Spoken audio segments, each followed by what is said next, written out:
भारतको गुजरात राज्यको अहमदाबाद विमानस्थलबाट बेलायतका लागि उडेको एयर इन्डियाको जहाज उडेको 5 मिनेटमै दुर्घटनाग्रस्त भएको छ। उक्त विमानमा 242 जना यात्रुहरू रहेको जनाइएको छ। विमान एक अपार्टमेन्टमा खसेको समेत बताइएको छ।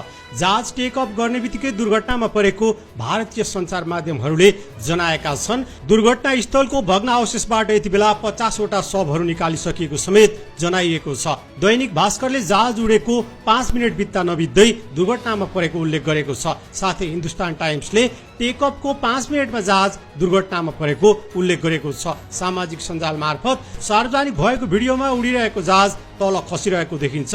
त्यसपछि कुनै एउटा अपार्टमेन्टमा ठोकिएको दैनिक भास्करले जानकारी दिएको छ। जहाजमा 2 जना पाइलट सहित क्याबिन क्रूका 10 सदस्य र 230 यात्रुहरू गरेर जम्मा 242 यात्रु रहेको जनाइएको छ। हिन्दुस्तान टाइम्सको समाचारमा जहाजमा गुजरातका मुख्यमन्त्री विजय रूपणी पनि सवार भएको बताइएको छ। घटनास्थलमा यति बेला उद्धार कर्मीहरूलाई तीव्र रूपमा हटाइएको छ भने धमाधम शवहरू निकाल्ने काम भइरहेको बताइएको छ।